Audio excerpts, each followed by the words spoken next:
Thanks for having me here. Pleasure to be in Stockholm. It's my first time in Stockholm, so it's a beautiful, seems like a gorgeous time of year to be here, and very happy to be at that hotel, the Haymarket. I think it's a nice part of town. So thank you. I have some Swedish friends in San Francisco, and they have a son, and so when they were little babies, the mother would say, my daughter's name is Sasha, so the mother would say, "Was snäll mot Sasha," to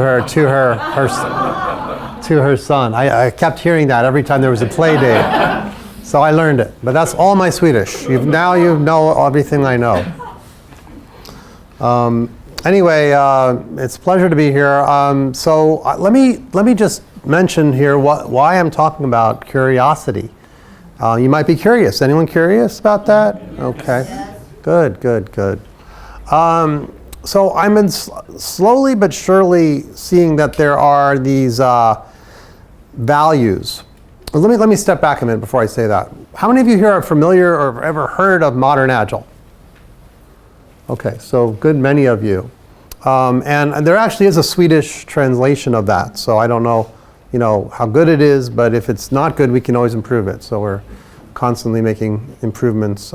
We just improved the Persian version of Modern Agile thanks to Maulud over here. It went through many iterations. So Modern Agile has 4 principles, right? And what I've been discovering is that there are some, I call those principles, by the way, the 4 principles: make people awesome, make safety a prerequisite, experiment and learn rapidly, and deliver value continuously. Okay, those are the 4 principles of Modern Agile. The question is, how do you get good at that? How do you, really implement those principles really well, right? And I'm starting to discover that there are some values that help. Curiosity is one of them. It's not the only one, but it's one of them.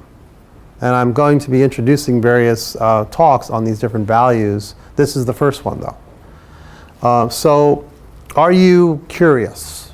And let me just see that this is working. Okay, it is. Are you curious? If you're not, we can stop right here. But if you are curious, we'll move on. And then I have to remember I got to say done there and go to the next one. Okay, so let's just define the word. Curious, eager to know or learn something. Okay, great. That's pretty basic. It's an adjective. Now this woman here, anyone know who this is? Who is she? Right? Grace Hopper? Admiral. Yes. Admiral Grace Hopper. She's very important in the software community. She was the first one to create a compiler. You should read about her on Wikipedia. She's an amazing person. And she said this wonderful phrase, which is, the most dangerous phrase is, "We've always done it that way." All right, have you ever heard this at work? People say, "We've always done it that way." And maybe they're not curious to learn if there's other ways to do things. So that's unfortunate, right? Now these are 2 of my dogs. The only 2, I have 2 dogs. He is Max, on there on the right is Max. And my neighbor, Patsy, works at an animal shelter. And this little strange creature came along. Someone found him in a box in the back of his truck. A worker went into a store, came out, and in the back of his truck, there's this little guy in a box. What do I do? So the worker brought him to the animal shelter. They said he's too small. He's actually too small to be in the animal shelter. So Patsy, my neighbor, brought him home and then called my daughters. I have 3 daughters. And said, he needs to get used to humans. Can you come over? And so, yeah, of course, you know what happens next. And this is Max meeting the boy that became Marley. Marley's aptly named because he's a pain in the butt. And they got to meet each other for the first time. And look how curious Max is. Just extremely curious about this little guy. Now, not to leave out my cat, I have 2 cats. This is Trixie.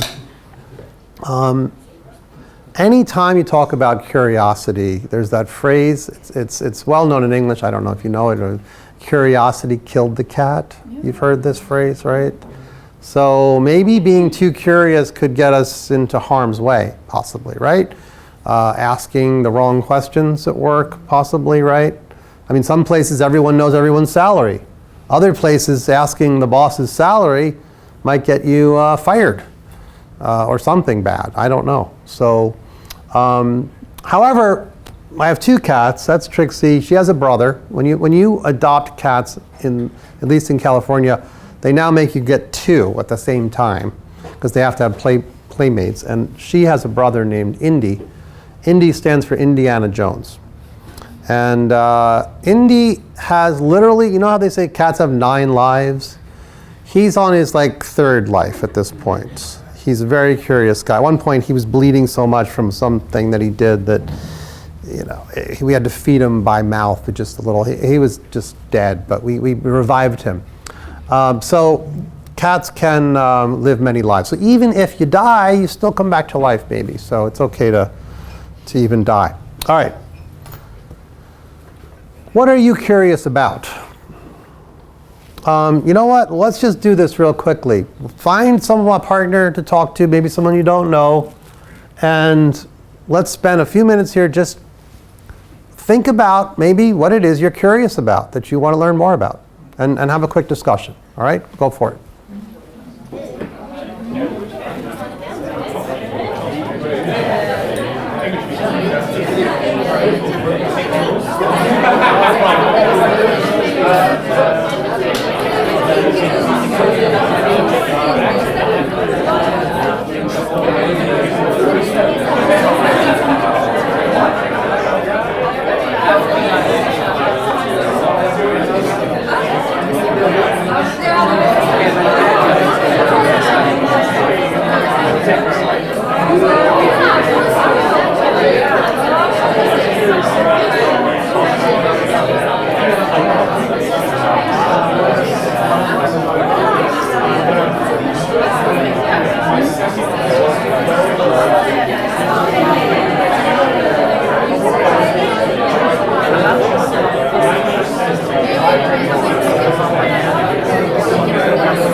Okay, folks, thank you.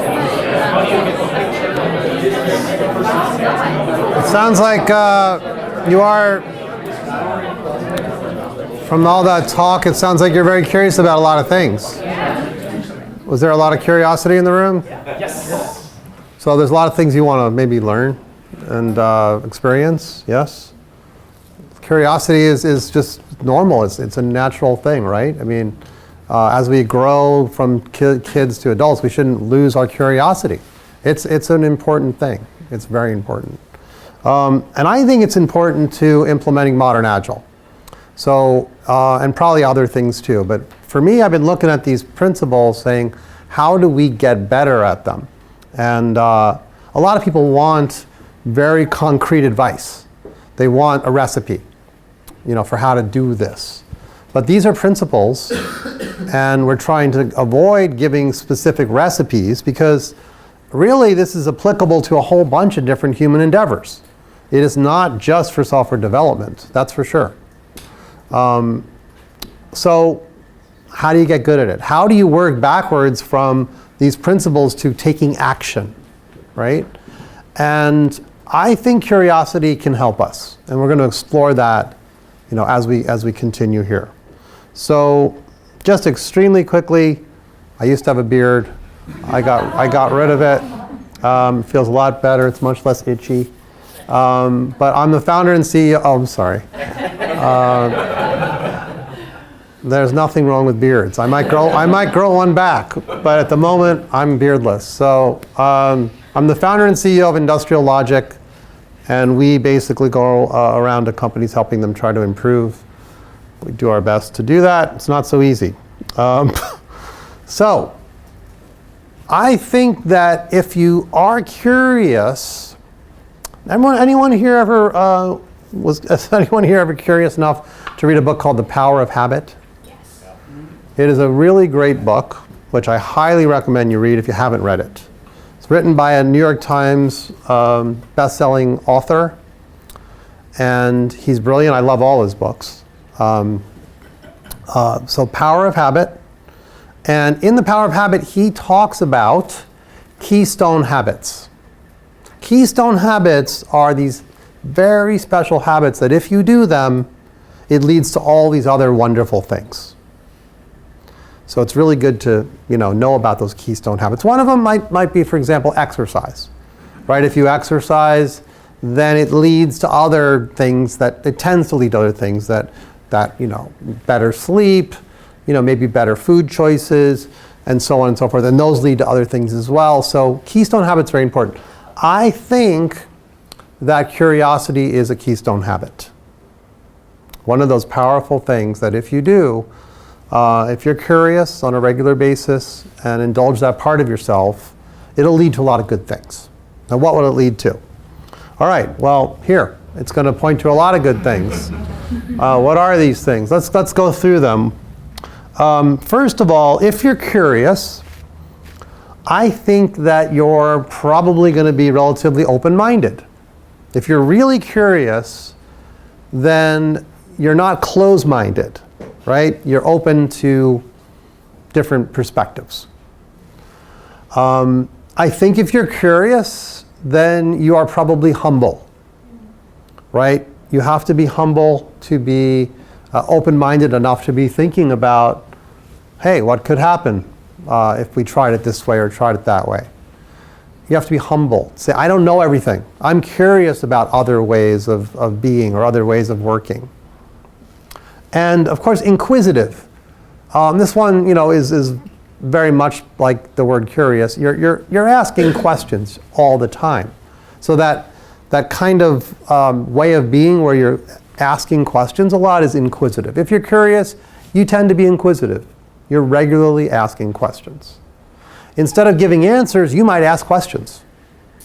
Instead of giving people requirements, you might ask the team a question, right? So being curious can lead to those things.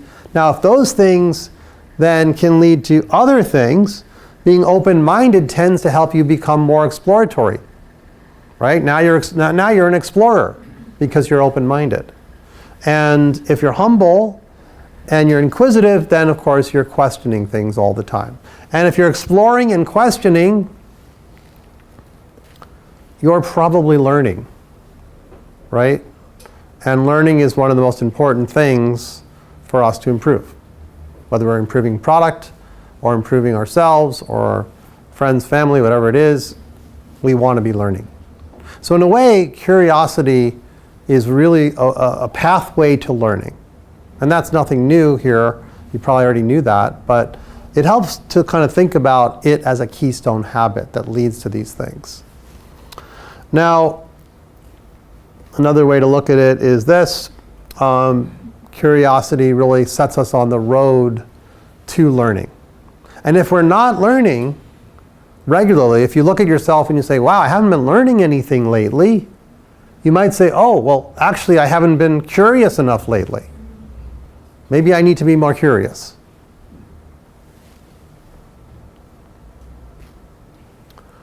So I think that it really helps to be very curious about your customers. And if you're really going to help your customers, you really need to know your customers. I have learned this the hard way at times, where I didn't know enough about a specific customer, a very large search engine company that was using my product. And while we did everything right, there was an area of that customer's experience of our product that we were not curious enough about. And we needed to be. So it was a very interesting lesson for us.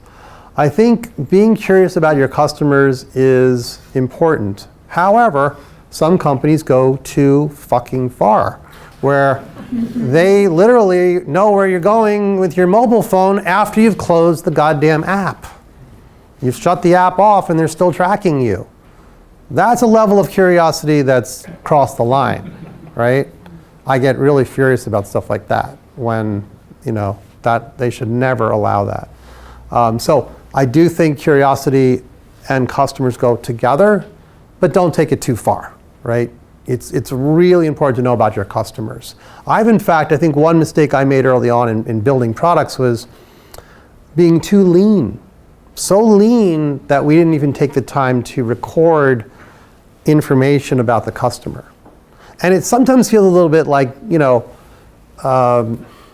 awkward because you want to ask them questions, right? Being inquisitive. And when do you go too far there? If they're studying my e-learning to learn about refactoring or test-driven development, why should they have to tell me if they're male or female? We don't actually ask them today. And we still don't know. Of all the people in our e-learning system, I have no idea who's male, who's female. Now, why would that matter? I don't know. Maybe it would. Maybe we'd find something out that was interesting. Or I don't even know if someone who takes my e-learning is brand new to programming or has been programming for 30 years. We don't ask, how long have you been programming, right? And that's something I learned is, we need to ask a few questions and see if we get some responses, because we can serve our customers better if we're curious about them. So being curious about your customers, I think, is critical to being to producing great products. In general, I think when you're thinking about the principle, make people awesome, right? Make people awesome. How do you know if you're making people awesome? Well, you might think about your customers. Are you giving them a service or a product that is making them awesome? Or what about your colleagues, the staff in your company or the people you work with? Are you doing things that are making them awesome? Right? It's helpful to be curious about that and find out. Ask questions, do surveys. I mean, we see these kinds of things in bathrooms at the airport now, and I don't particularly like at that time to touch the thing. So it's not the most effective to me. It's very great that they're asking how was my bathroom experience at the airport, but I'm not going to touch those buttons at that time. So I think you have to find the right time to be curious about your customers and your staff, right? I'm now, it's actually interesting because every time I now see the word customer, I'm having this new reaction because I was curious enough to read Tom Peters' new book. Anyone ever hear of Tom Peters, In Search of Excellence? He has a new book out. It's called The Excellence Dividend. And I haven't read the entire thing yet, but I got to one particular passage, and it's about a bank. And it's a bank that decided they were going to be very different. And they were going to treat, they weren't going to have customers at the bank. Now that might sound crazy, right? No customers at the bank? No, they don't believe in having customers. They believe in having fans. I'm not talking about fans. I'm talking about rabid, crazy fans who love the bank so much that they just love to go there. They tell everybody about it. They're not customers, they're fans. And that's what his entire bank was predicated on, was helping the fans, creating fans, nourishing fans. And so now every time I see the word customers, I think, oh, I got to replace that with fan. Because it's something I was curious about his book and started reading his book on vacation, and I was blown away by what I was learning. So think about that. I often, when I teach a Modern Agile workshop, I'll ask people, what makes you awesome? What are the services or products in your life that make you awesome? And it's very interesting. I was down, I think I was in Australia when these were some answers in the classroom in Australia. One person said my transit card, because they just, flow through transit very quickly with the little card. Whether it's buses, trains, whatever, they love their transit card. And it replenishes itself, they said. Doesn't have to worry about replenishing it. It's just a really awesome thing for them. One person said my erasable pens, clearly a facilitator type of person, and she loved her erasable pens. Someone loved Audible, so that was interesting, and someone loved their banking app. They have such a great experience with their banking app, they thought it absolutely makes them awesome. So it's interesting to think about, ask people what makes you awesome. If you're trying to implement this principle, make people awesome, get curious about it, right? Understand, hey, what is it that makes you feel awesome, right? We were building our e-learning many years ago, and we had this experience. So we were doing some usability testing. It was early on in the product development, but we had a product. It was up and running. People were using it. And one of the features that was most appreciated were our little videos. We'd make these 3-minute videos or so, and they would demonstrate some sort of agile engineering, practice. And we would show how you do it. And there was a screen that looked kind of like this. All right? And there's a little button down there at the bottom left, which you have to press to, to start the video. We were doing a usability study. So, I was very interested in usability, and I had a friend who was an expert at usability. And I said, Grant, could you come and do some usability tests on our product? I'm curious to know what people think of it. And this one guy comes into the office, and Grant's working with him, and I'm told that I can't say a word, and I'm basically sitting on a couch just watching. And he's flipping through pages, and this guy gets to this page, which has a 3-minute video. Now, if any of you ever made videos before, instructional videos, 3 minutes, that can take you like 3 days to make, maybe. I mean, it's not an easy thing to do. It takes a lot of time and effort to produce a good video. So this guy gets to this page, he looks at it, he reads a few things, and then he presses the next page button. My jaw dropped. I was like, he didn't play the video. And so, this was like, did you ever see Silicon Valley, the show? There's a scene where the founder is watching and literally goes into the room to tell people what to do because they're screwing up so badly. But, that experience, first of all, okay, so what happened was, this is where I couldn't care less about a sprint plan. right? Because if you think about this, I discovered this, like let's say it was a Tuesday. I discovered this on a Tuesday. What do you think happened either that afternoon or on Wednesday? What happened was this. We built it this way. And we're like, okay, you know, we're going to fix this right away. And of course, we then tested it, and sure enough, that worked, because it says, big button. You can't miss this. We didn't make it flash or anything, but it was pretty hard to miss. But usability evaluations, as Grant calls them, usability evaluations. We all heard of these things right before. Doing them regularly means you're curious, as you're building the product, what do people think of it? What's their experience of it? Constantly doing them was very, very helpful to us creating a great product. Okay, so another area that I think we need to apply curiosity. I've already talked about customers, right? I think, going back for a second to customers before we move on, how many of you here actually go out to your customers and observe them using your products? A few of you, yeah. How many of you here would like to do that? Okay. Now, sometimes we find that only certain people get to do that, right? Maybe it's the usability experts gets to do that, but the rest of the team has to stay back.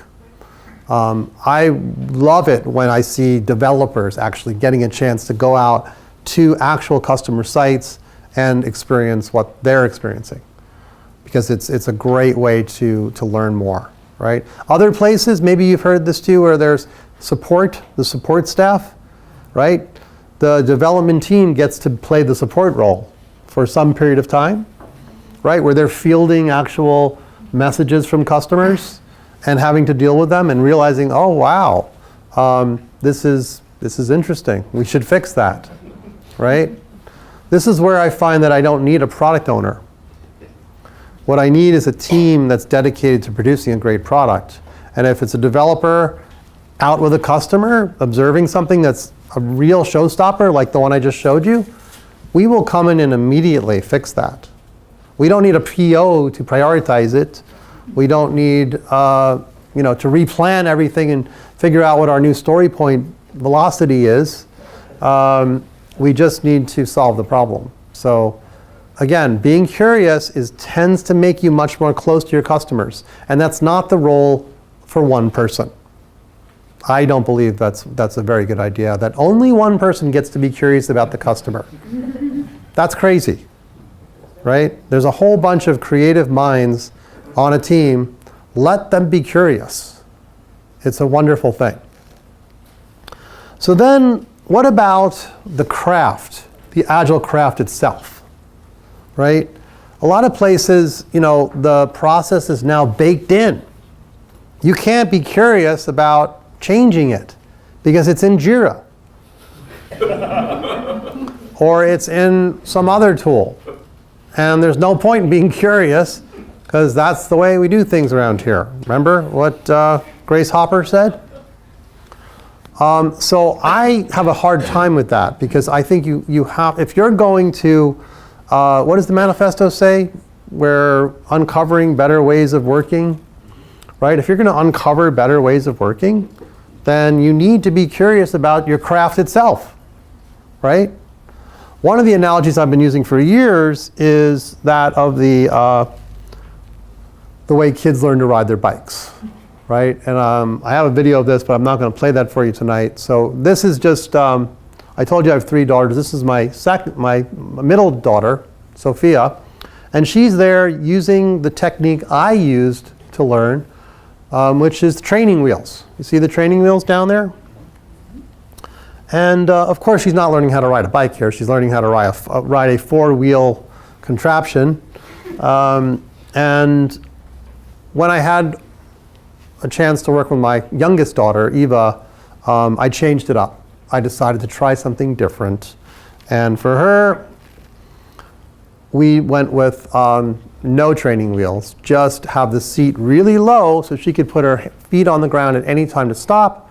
But the focus there was on the essence of biking, which is balance. I was curious.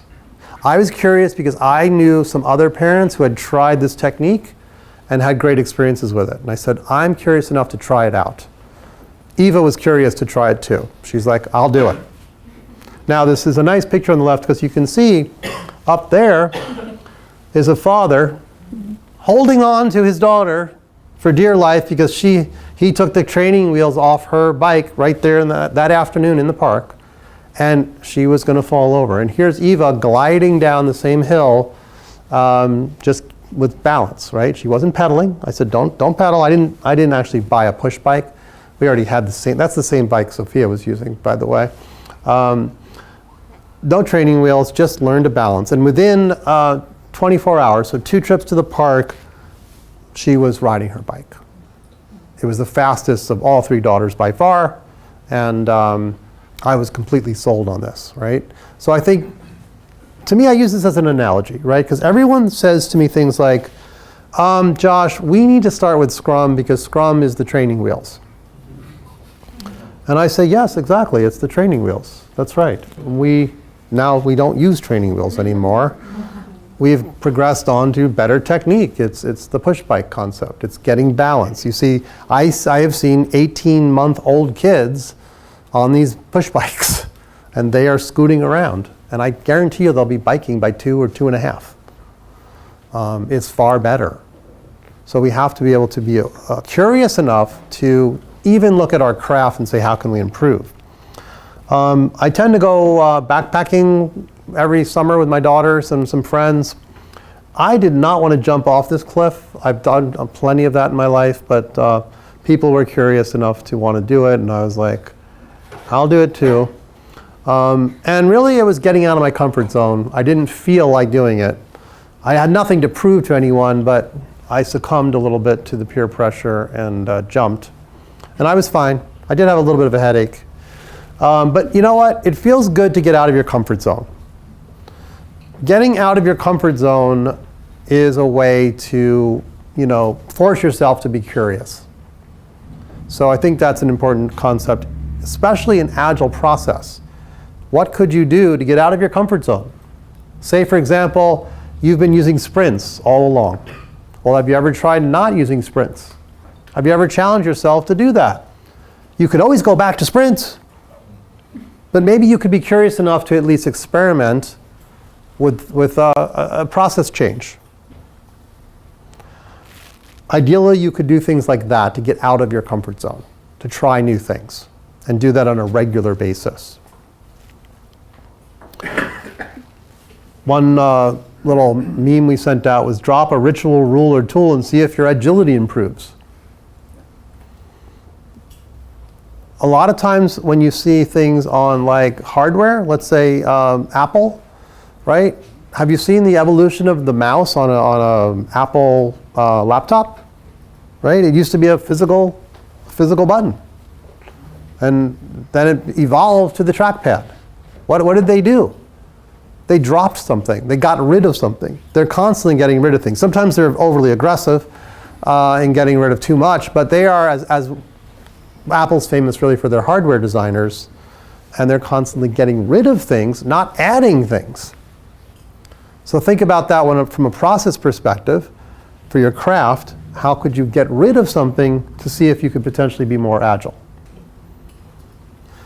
Now, it turns out we did that in 2007. In 2007, we said, let's not do sprints anymore and see what happens. And we loved it.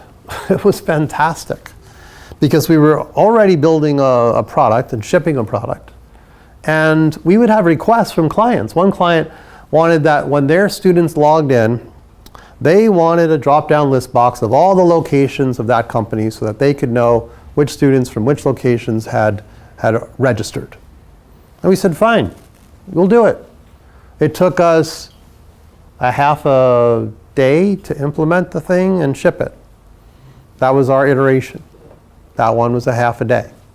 And then the next little thing was maybe 2 days. The next thing was a day and a half, and the next thing was 3 days. All pretty small chunks, but we could do some work and ship it and do some work and ship it while we did some planning. So it'd be like plan, do, ship. plan, do, ship, plan, do, ship. That became our cadence, and it wasn't specific to any sort of set time box. Now remember, I'd been doing time boxes for, at that point, probably about 8 or 9 years. 8 or 9 years of time boxing.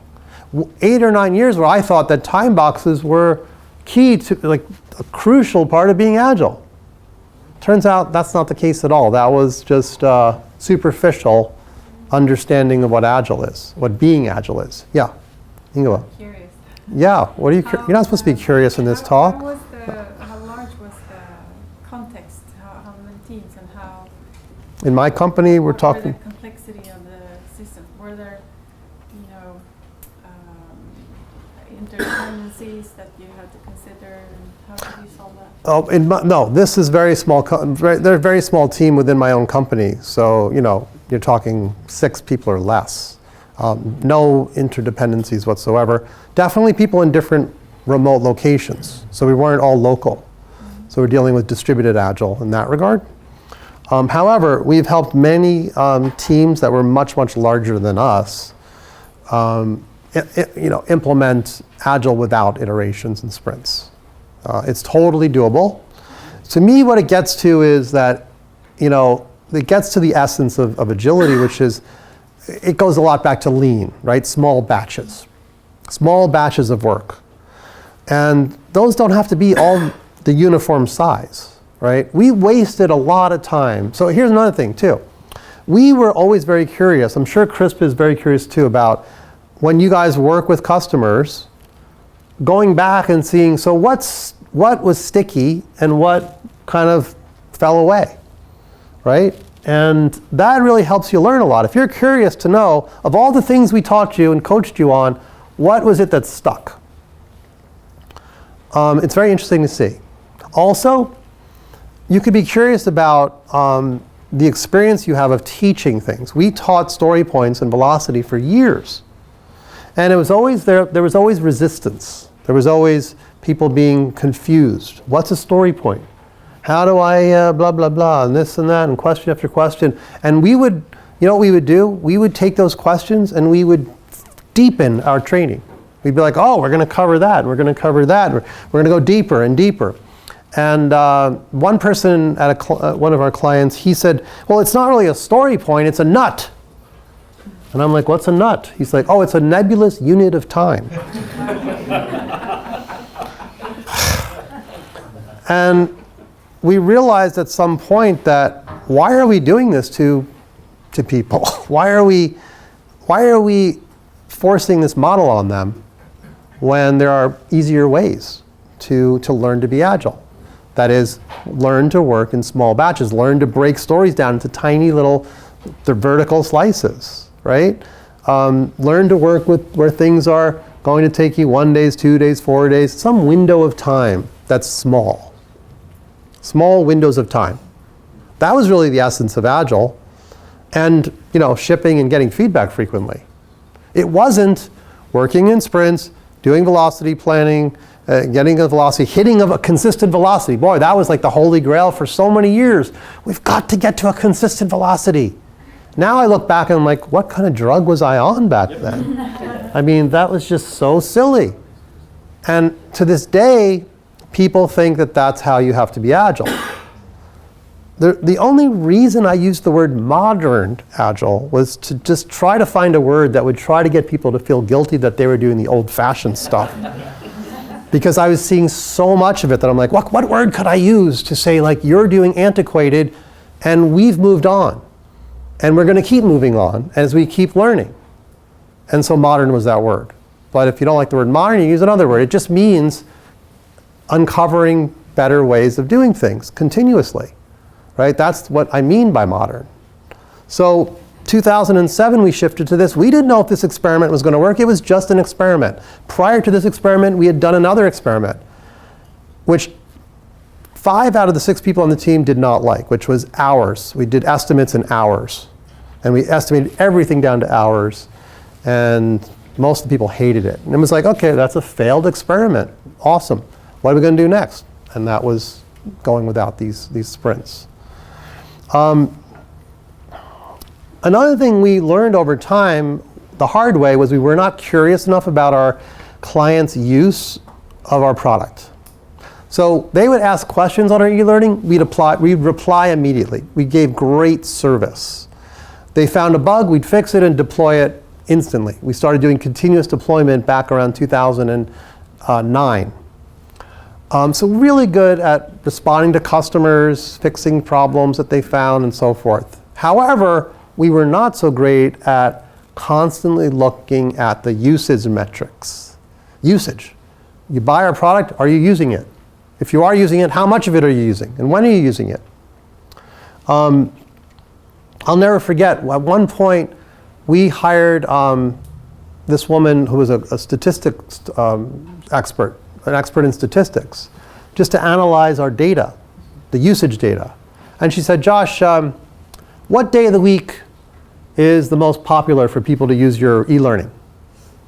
And I said, I don't know, but I'm pretty sure it's Friday. And she said, well, can we get the data on that?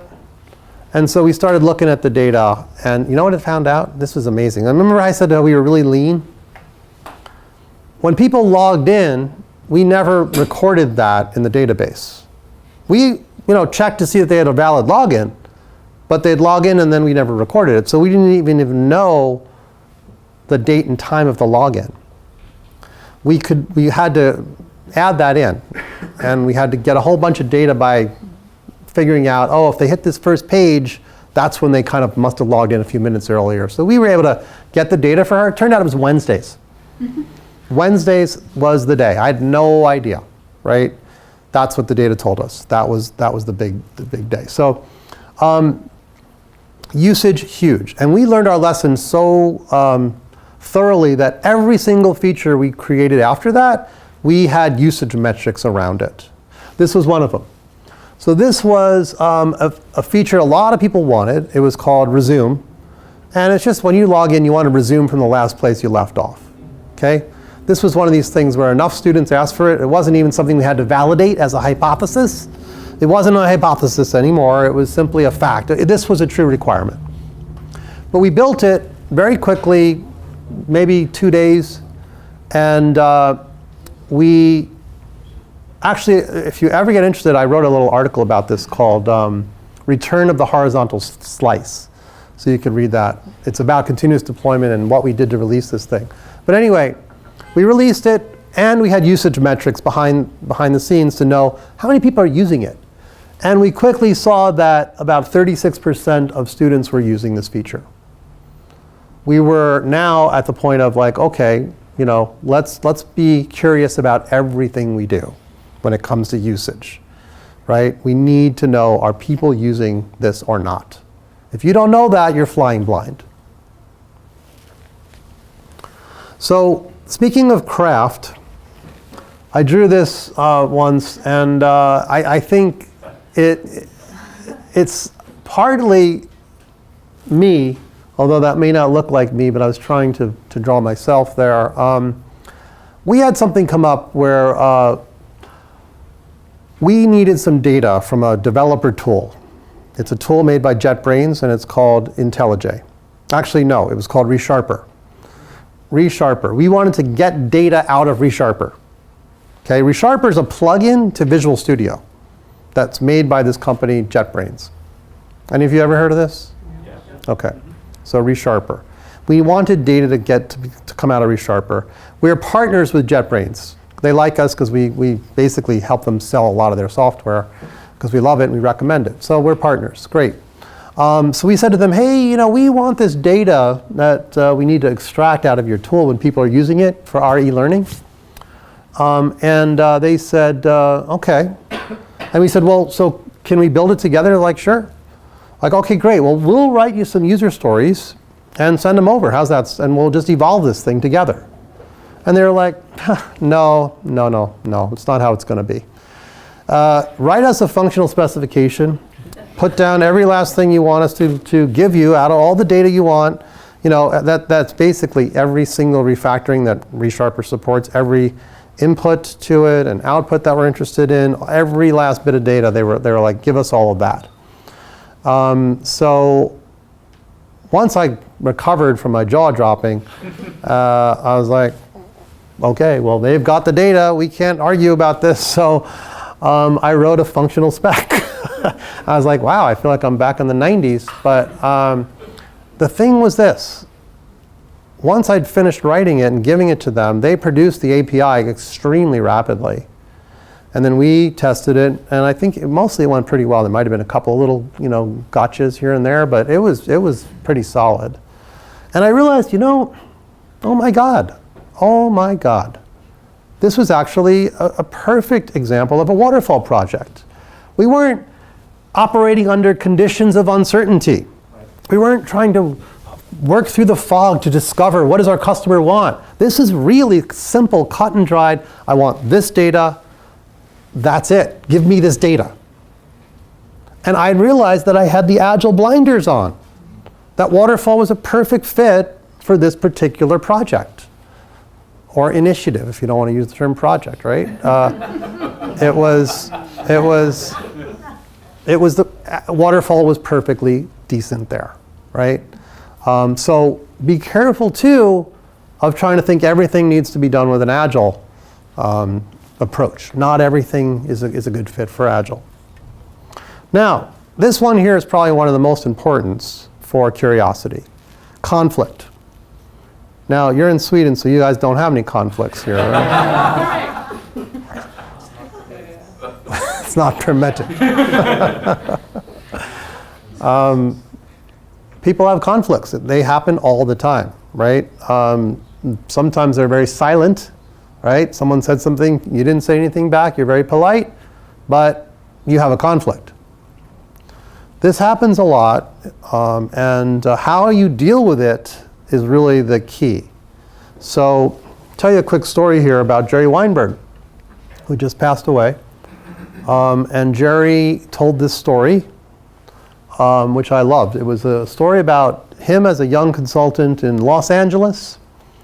And he had come back with a receipt for lunch, which he was supposed to give to his boss. So he gave it, or he submitted it somehow or another, submitted the bill for lunch. And it was a big bill. It was large. It was maybe $150 back then. This was a long time ago. And his boss saw it.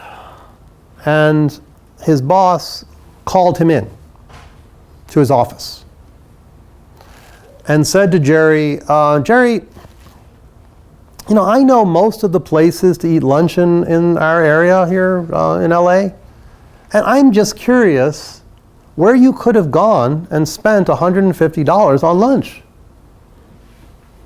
And Gerry said, oh, well, actually, we had that incredible win at the client, and I took them out, and we all had lunch together. And his boss, oh, great, okay, awesome. And Gerry tells this story because he didn't walk in there, and the boss didn't get mad at him saying, what's wrong with you spending $150 on lunch, right? Like a lot of bosses might do that. They might just get angry as a default. Instead, this particular boss was curious and approached it with humor and curiosity. It's a very simple story, but it's very illustrative of how you can approach conflict with curiosity. This is, to me, the key. Now, something came up in my company. We had a guy, not even 1 year on the job, and what did we see? We saw all of those, see all those little black marks there?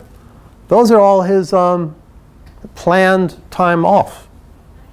Hasn't been with us for even a year, and this is just the first half of the year, and he's already got 4 weeks off that he's planning. Which, we have a no open vacation policy. You take as much vacation as you want, right? In fact, this is a difficult subject for me because I started the company with a no vacation policy. Not no vacation. Why am I saying that? Real Freudian slip. You take what you want. You take what you need. Vacation policy. Take what you need. And it was like that for a while until this one particular guy abused it. And once he abused it, I was like, crap, we have to now have a vacation policy. So we implemented one and then had that for many years until, we got curious again and said, well, why did we do that? Why don't we go back to this policy of just take what you need? And so we're back to that. Sure enough, we see this on this guy's calendar. He hasn't been with us a year. We've paid for him. He's a boot camp graduate. We've been educating him for many, many, many months, paying him a salary, not billing. And now he's finally at a client. And we see this, and I was just like, I was pretty angry. I really was. But I've been working on this curiosity thing, and I decided to simply get curious and again approach him with curiosity.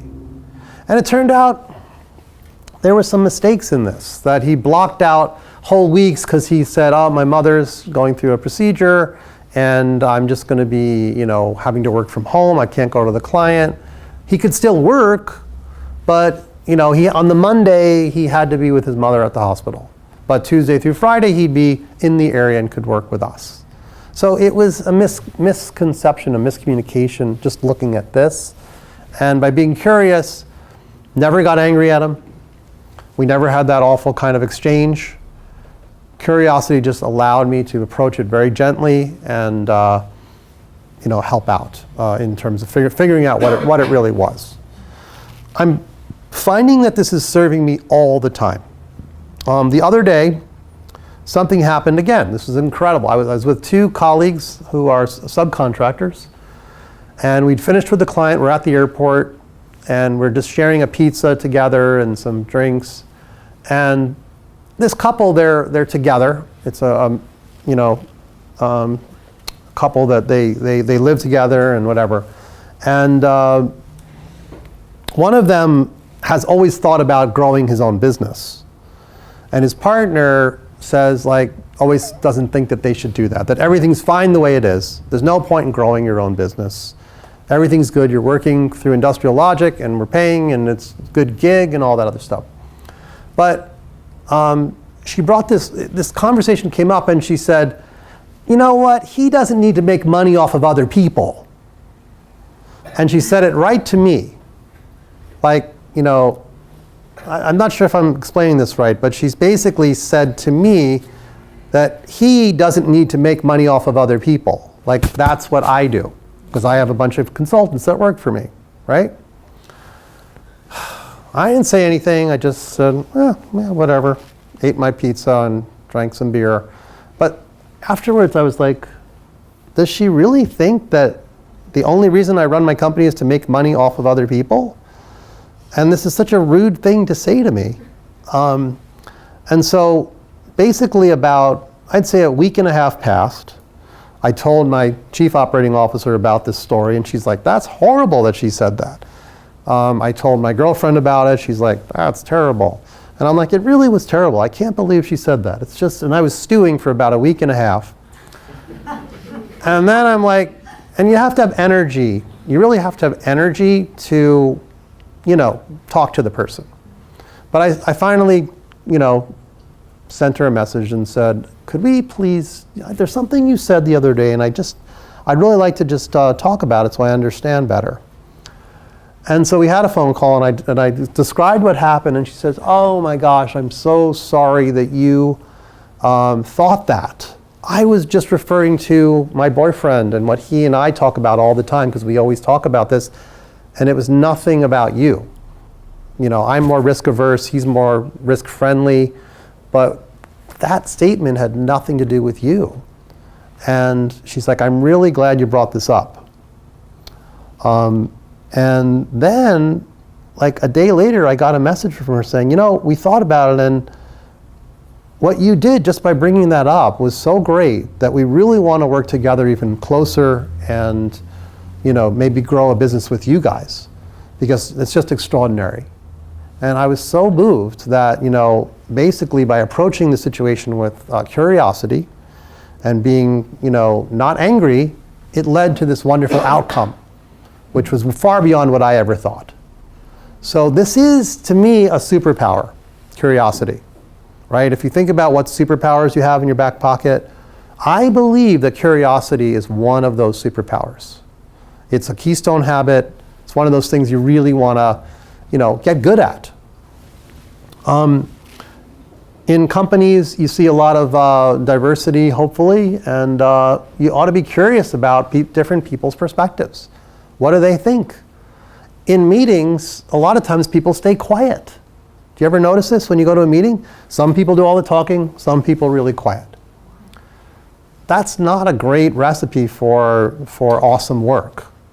And one of the things that I loved about a book called Smarter, Faster, Better, which is written by the same guy that wrote The Power of Habit. And his name is, I've got his name right here on the next one. It's Charles Duhigg. So Charles Duhigg wrote about what Google did when they did their Project Aristotle and how they changed.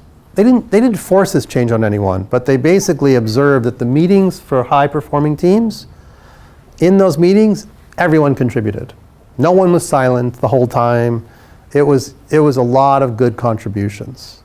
So he wrote a little bit about those meetings, and we kind of put this together. It's not a copy-paste from that book at all. We kind of had to, he doesn't really give explicit stuff, but these are the 5, kind of agreements that we think are very valuable for meetings. And encourage everyone to contribute. That's not force them to contribute. It's just at the beginning of the meeting, encourage everyone to contribute. Listen to one another. Repeat and review people's points. That's a big one. If you have the respect to say, now here's what I heard you say, is that correct? People really feel heard, and they're going to speak some more. So that's a way to get folks to contribute. It also is a way for you to confirm that you understood them. Avoid dominating or interrupting. I've seen this in my own company. I've seen people dominating or interrupting, and we've had to, basically re-agree to these agreements so that that doesn't happen. And then be curious, caring, and open-minded. Now that curious one there is critical, because in meetings, someone could say something that offends you, that bothers you, that makes you angry. And if you can be curious at that time rather than angry, you'll ask questions, you'll be inquisitive, you'll learn something maybe about their perspective. So these 5 ideas, and we say at the bottom, these ideas are starting points. Use them in your own working agreements, amend them as necessary. Okay? And it's based upon something that Charles Duhigg said. Yes?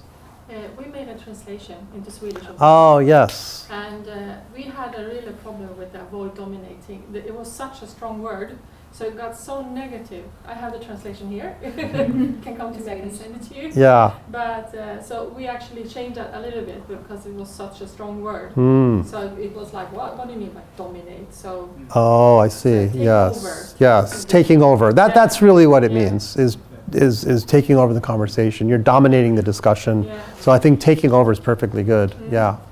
Awesome. Well, we should. Good. So I have approval of that. Oh, good. Yeah. In at least American English, dominating would be understood as not a violent thing. It's really just dominating a discussion. This is all in the context of discussing with people, so they would understand that. But yeah, perfectly good. Maybe we can publish that sometime. So I believe that curiosity is a superpower. I think it's something that I myself want to continue to get good at. Every single time I get angry, I want to sort of step back and get curious and learn more about the situation, right? That's really my talk. There's Modern Agile Show is a place you can learn more on YouTube if you want to see some discussions about things like this. And if we have any time, we can do some Q&A.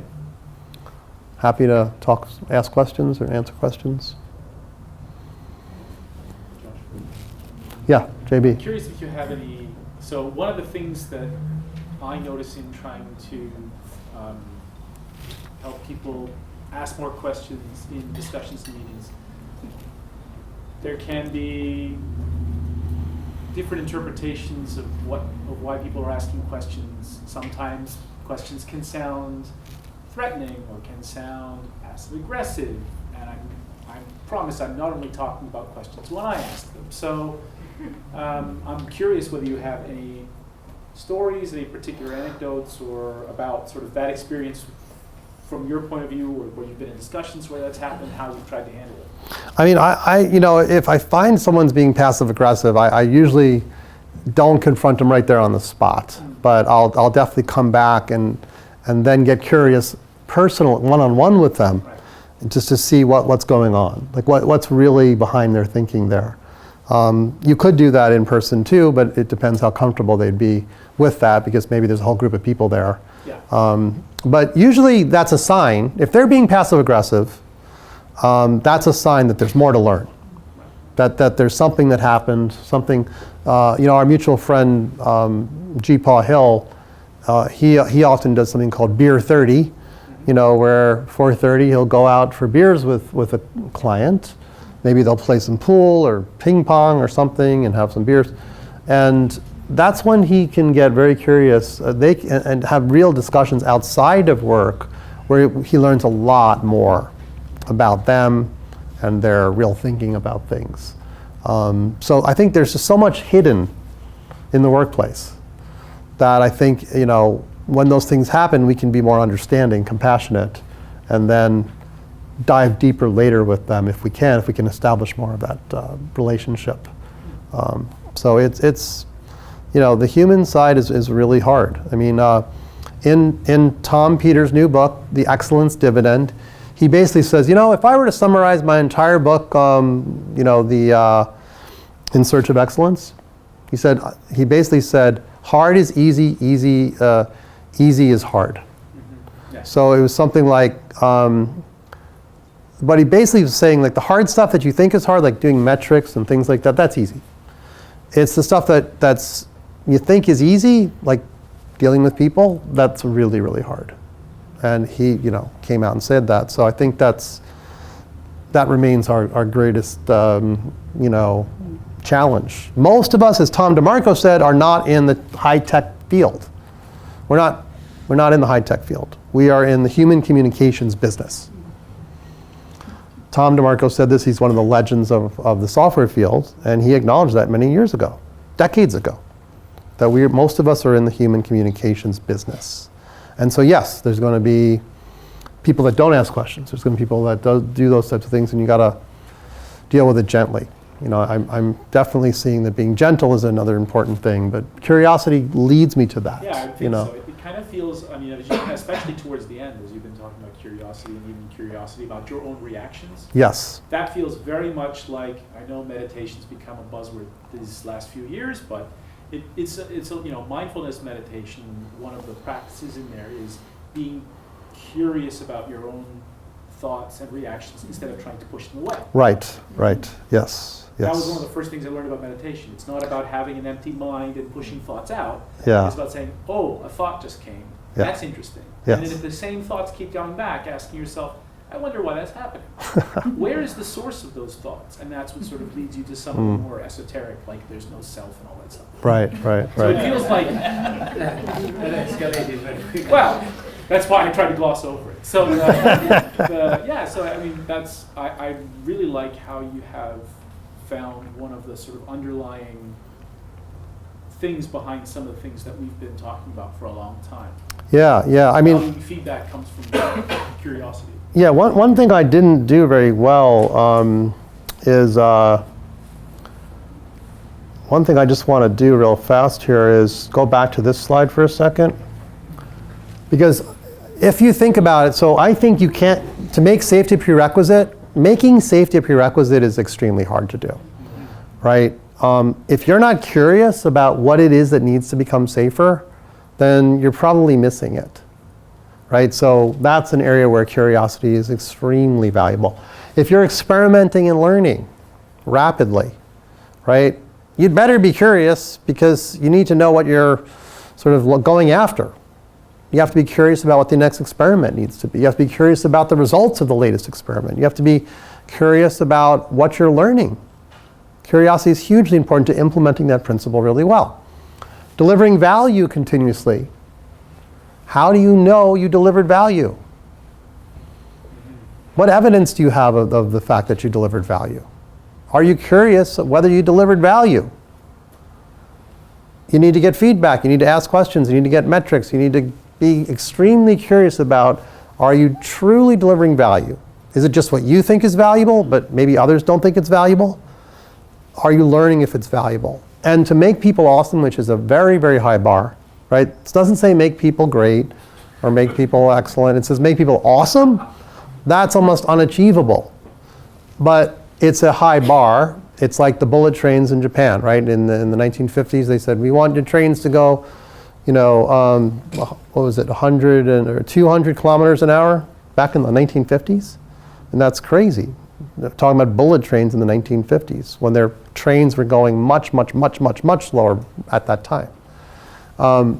Make people awesome. You've got to be curious about what would that mean? What would it look like for you to be awesome? So you see how all 4 of these principles will benefit from this curiosity superpower. So I just wanted to reiterate that for why I'm so high on the curiosity value.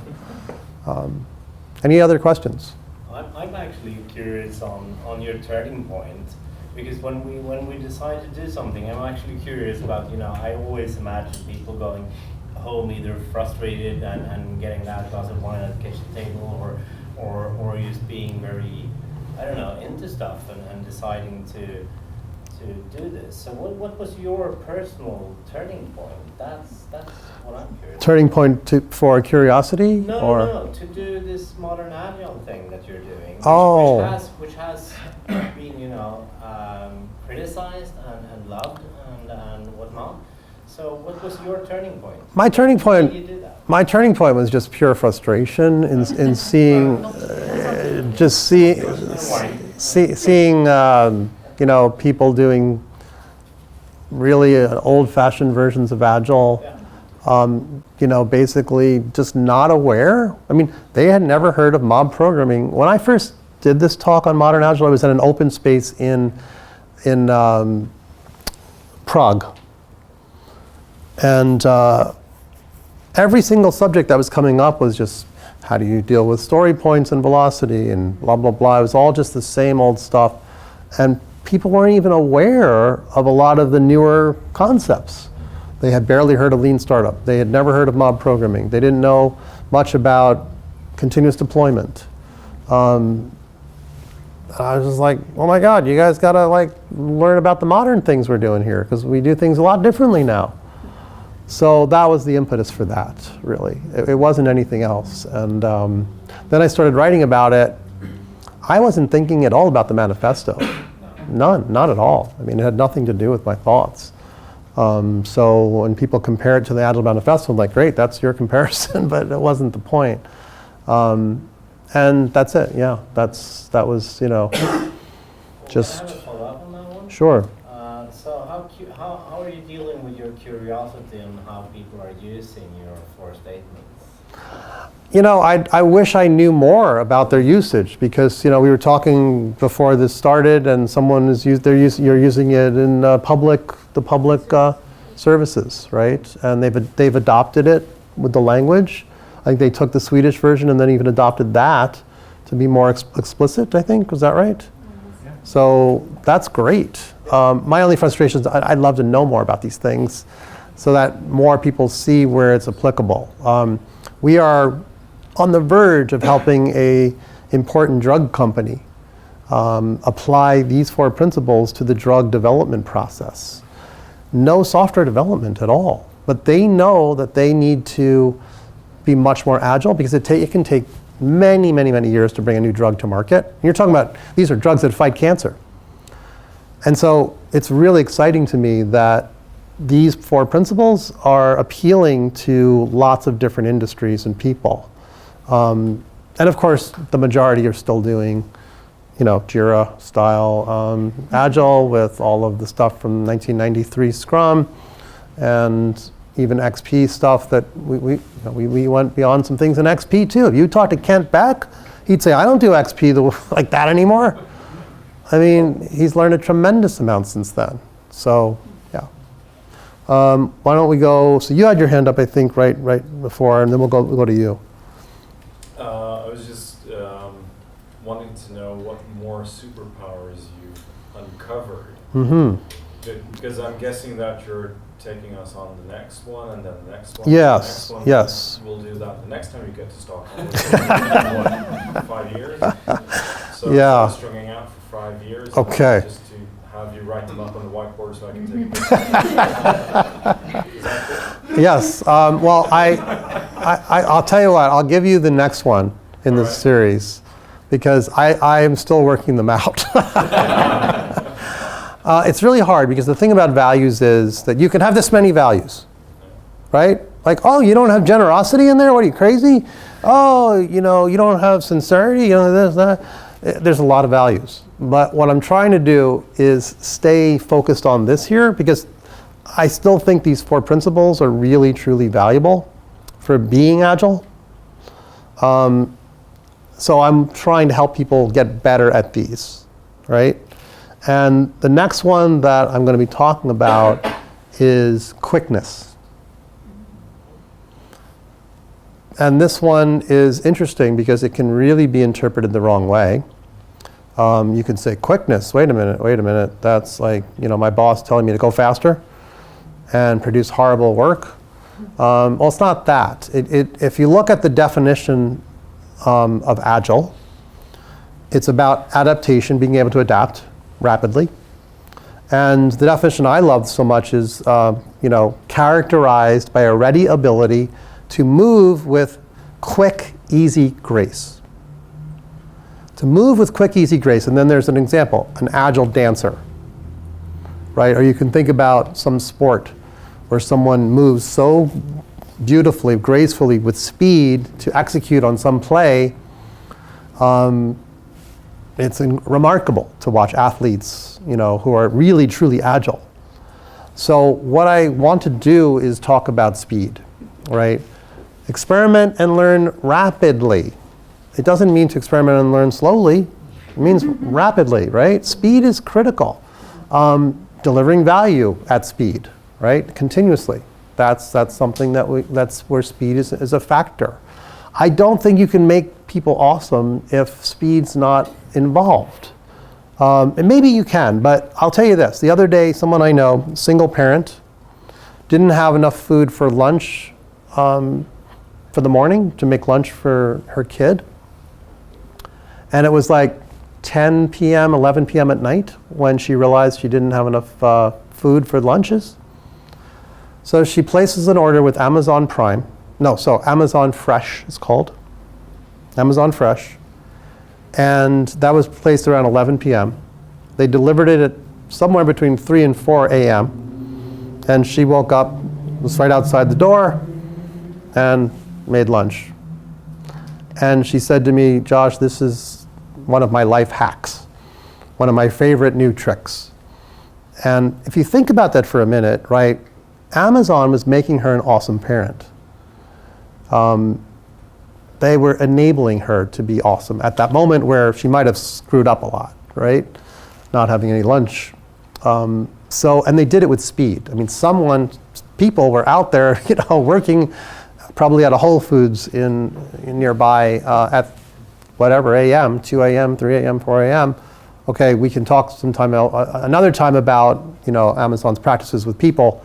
I don't work there. I don't know what's true, what's not true. But from her perspective, that experience was incredible, and speed was a huge part of it, right? So I think I want to explore what quickness means to being agile and to these principles, right? How quickly, like I've noticed with safety, as we get better and better at safety, it happens faster, right? It's just a instant thing. Instead of it being slower, it's faster. So we'll look at that next as a potential value for helping implement these things. All right, so I'll just grant myself an access to a follow-up on that one then. Yeah. So what's the RSS URL to where you're going to publish the continuous stream? Oh. Well, if you follow me on Twitter, I certainly will be talking about it there. So just go on Twitter. Yeah. And then you had a question? Yeah. I'm curious to go back to what you said about pharmaceutical. Yeah. Pharmaceutical company, because when I think about these 4 points, I'm trying to wrap my brain about how would a pharmaceutical company with all the regulatory requirements be able to experiment and learn rapidly. I mean, I can test a drug on one person, okay, he died, test the next day, we make some modification, and so on and so on. And deliver value continuously. If the drug is not really working, I can't really start selling it, but perhaps we can make progress so other teams can help us. But Yeah, sure. very So briefly. yeah, so patient safety is absolutely huge to this company, right? Patient safety, they talk about that all the time. And this is not really the drug discovery process, this is more of the drug development process. So they've already discovered it. They know that it now fights this thing, whether it's cancer, whatever it is, they know it does that. Now they have to productize it. So how do they do that, right? And it turns out that they're kind of crippled today with a lot of perfectionist thinking. Every single step along the way is perfectionism. And so it slows them down a lot. And that's what they've told me is a big problem. They believe that Agile principles can help them to go faster. So it's a lot of the stuff that we know out of the software world, which is you could start with a rougher version, get feedback on that, and then move. You might be talking about, I don't know, maybe the marketing for the product, right? The text, the images, right? What is that going to look like starting out? You don't have to make a perfect version and then get feedback on it when it took you 3 months to make that perfect version. Maybe you could do something in a week and get some feedback rapidly. You see what I'm saying? First of all, we haven't started working with them yet, but it's all aspects of that drug productization that needs to be looked at from the lens of lean and agile principles. So we'll see. Where can we experiment and learn rapidly? Again, you should see the old versions of Modern Agile before this circle was invented. I was trying to make it a Venn diagram. And boy, was it hard. And it just didn't look good. I must have made about 50 different versions until I gave up and asked an actual digital artist to make this. But experimenting and learn rapidly is overlaid by make safety a prerequisite, right? That circle in the middle, it ties them all together. So you can't really be experimenting and learning unsafely. Make safety a prerequisite. If you're doing it really well, then they're safe experiments. It's safe to fail. You're not giving the drug to people and seeing what happens in a situation where they may die or get injured. No, I was more curious about, I understand when you say marketing and all those aspects, but I suppose there are, at least in a pharmaceutical company or that kind of business, some aspects which we really can't change. For example, how the drug chambers have to be produced and how to document and everything, all the regulatory requirements. Yeah. And things around, like marketing and so on, that really opened my mind. Mm-hmm. Yeah, so for us, it's really a discovery process. We approach this with curiosity too, because we don't know their business at all. We have a lot to learn to see how might these principles apply. So that's the idea. And I guess that's the big risk that in an organization like that, where they're accustomed to that level of constraint, it's so natural to think that you have to approach everything just as cautiously. That's right. But they realize now that quickness is key. Getting to market faster is key. For a lot of people that are sick, they want this drug faster. And so that's the idea there. So we'll see. We'll see what happens. Yeah.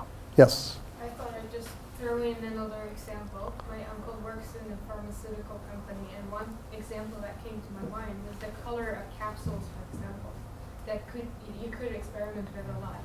And I remember a story from him telling me when I was a child and I was curious in biology about the color of the capsule that was brown, and the sales went down. And they had to identify why the sales had gone down, and they changed the color to white or green and gray, you think?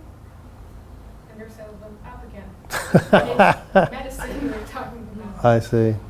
Mm-hmm.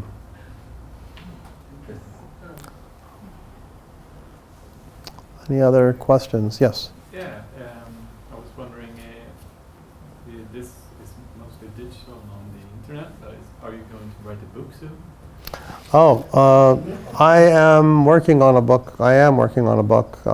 So, yeah, so what I'm doing is I'm compiling a bunch of stories to illustrate, Agile through these stories, and specifically Modern Agile ideas. So I am sort of trying to blog my way to a book. So I just published something today. It's about Chris Rock, the comedian, and how he, if you look at his process for creating a new show, a new comedy show, a comedy special by Chris Rock could be 60 minutes long, right? He's up on stage for 60 minutes trying to make us laugh hard. That doesn't happen easily. And what does he do to make that happen? Well, if you actually study what he does, it's all four of those principles. Especially the experimenting and learning rapidly with hundreds and hundreds of bad jokes that don't work, and only a few gems make it. And then he has to develop those few gems to see that he's getting consistent eruptions of laughter from his and he does it in a very safe place, a tiny, tiny, tiny little comedy club near his house where there's about 50 people, and they don't see the Chris Rock that you normally see on stage. They see a Chris Rock who's sitting on a stool with a notepad, sort of scientifically going through idea after idea. He is not the normal Chris Rock who's gesticulating around and making faces and stuff.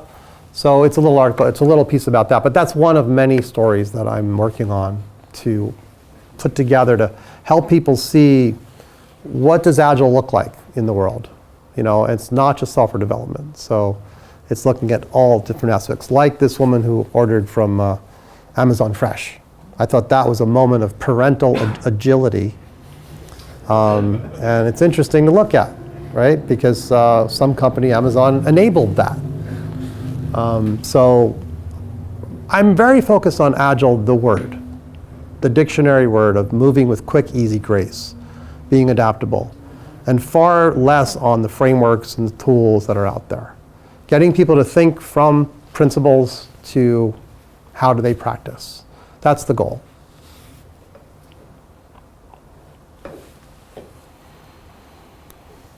Yeah. Yeah, I have a question. I wonder, could you elaborate a little bit more about the Modern Agile corresponds to the Agile Manifesto once more? You said something, you invented this based on frustration, if I've heard. Yes, and I wasn't frustrated with the Agile Manifesto. No. I was frustrated with the practice of Agile in the field. Yeah, exactly. I'm sure that people that are here from, for example, Crisp, have experienced some degree of frustration with what's out there in the field, I imagine? Tiny bit? It's a whole scale from completely broken to awesome. Right, yes. I mean, we've seen things with, I remember being very impressed that I think I heard you went to a SAFE training, a SAFE certification class. Yeah. And, I thought it was great that you were able to be curious enough to go. I had a client using it. But yeah, I'm a tool collector. I say collect as many as possible, learn them. Yeah. I sometimes, if you think I'm really good at curiosity, you're wrong. I'm still learning. I'm still trying to get better at it. I have had clients, go towards the SAFE approach, and we've said to those clients, see you later, enjoy yourselves, we're not doing this for you. But that, maybe that's a mistake, I don't know. Maybe we need to get more curious about why they've decided to do that, and get in there with them, and help them, maybe realize this might not be the best way, or there are other ways. So I'm trying, maybe it's because I'm getting older, but I'm trying to be more gentle. It's just that, literally what people, you know, I mean, Martin Fowler was up on stage in Singapore a couple of years ago, and he didn't make this up, but he said somebody he knows, you know, literally calls SAFe shitty agile for enterprise. And there's so much poor thinking in agile implementations these days. You know, handoffs and what's that? Roles. Yeah, tons and tons of roles. Like just anoint people with the roles, do the sprints and the stand-up meetings, and you're agile. Right? So basically, if you've been around a while, it's pretty easy to get frustrated at the standard practice of agile, right? I look at things that, like, you know, sprints, and I say, yeah, I can give you really specific reasons why I don't use them anymore. That I view them literally as a stumbling block to becoming agile. That teams that are underneath the burden of doing sprints tend to have the same dysfunctions. You see it again and again and again and again, to the point where you're like, there might be a better way to do it. We've tried, worked out pretty well for our clients, you know, ourselves. So yeah, it's if you look at the manifesto, which is actually called the Manifesto for Agile Software Development. First of all, it's only about software development, mostly. You could pull out more general ideas from it. But the vast majority of people in corporations, which are our main client, will look at it and say, yes, that's for software developers. Whereas we show them this, and they say, okay, that makes sense to me. I get that. Whether I'm in HR, finance, I'm on the board, the executive board, I'm running the product management organization, they'll get it. So that's a reason too that it's useful. It's much more appealing to people, not just, we don't use purely software development words. So, however, if you look at the Agile Manifesto, there's a lot of great stuff in there still. Timeless stuff. It's fantastic. I mean, the definition of simplicity is in there for it's a principle, right? There's 12 principles. The definition of simplicity, the maximizing the amount of work not done. So many of our clients say, how do we meet our deadlines? We're not able to meet our deadlines. I said, have you ever studied the principles in the manifesto? One of them says maximizing the amount of work not done. That means finding stuff that you don't need to do and not doing it and going a lot faster. If you're not doing that actively, then you're probably not very agile. Do you learn that in Scrum class? I don't think so. Probably not. Maybe. So we see the practice of Agile being very, very unfortunate. This many years into the initiative, or whatever you want to call it, this movement. So I think we have to sort of, you know, Martin Fowler just gave a keynote speech in Australia about this, and he said, the good news is, you know, Agile is now mainstream. The bad news is there's a lot of crappy Agile out there. A lot. Agile in name. Yes, not the Agile we intended is mainstream. Right, that's right. Yeah. Not creating things, services, or products that make people awesome, because you're enabling their agility. That is, their ability to move with quick, easy grace. Not seeing nearly enough of that. So it's a lifelong endeavor, I think, to become more and more and more agile. If I don't remember it wrongly, I think it was just before the summer, somebody was like criticizing Modern Agile, calling it not airy, vaporware. Oh yes, I think I did read that. Yes. Yeah, and I was kind of like thinking, why didn't this person understand it? Like, why was this too fluffy for him, kind of, because it didn't tell him how to do it, kind of. Yeah, I think that is a problem. There are a lot of people that they struggle with just working from principles, and so we need to find ways to help them. You know, meet them where they are and help them. And it could be that, you know, if you ask me in software development, how do I apply these principles? I can tell you. I mean, we do trunk-based development, for example, and we write automated tests. There are stuff that we do that. I think he wanted a blueprint. Yeah, yeah. And a lot of people do want those blueprints. it's you know, it's understandable. It is. So there's just no one way to do it. So I think it's to be agile, you really have to be open-minded. One of our biggest clients is moving now to SAP. They're trying to get rid of a lot of software and replace it with SAP. Will that be a good agile shift for them? Will they be more agile because of that? I don't know. But I'm open-minded. You know, we'll see. It seems strange to try to call this vaporware because it's not a product. Yeah. Vaporware is a derogatory term for pretending a product exists when it doesn't. Yeah. I mean, this is an approach, a philosophy, an idea, a concept. All philosophy in the history of the world is vaporware. Yeah. Yeah. All belief systems are vaporware. All ideas are vaporware. Yeah. By definition. I don't take criticism. I mean, I've been around long enough where I don't really take the criticism personally at all. A lot of people balk at the word modern and they say, "What? No, agile is agile. There's no modern concept." And like, all I'm trying to say here is, continue to discover better ways of working. If you're doing stuff the old way, you might not even realize it's old. You know, that's like maybe a revelation to a lot of people.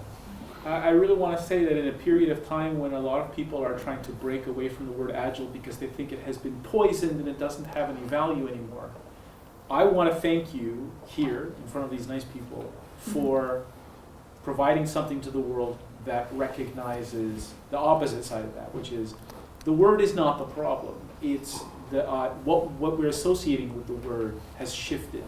Yes. And let's get back to, like, this is a wonderful mix of, this is what we were talking about 20 years ago, but now we have 20 more years of understanding how to say it better. That's right. Great ending, I think. Thank you.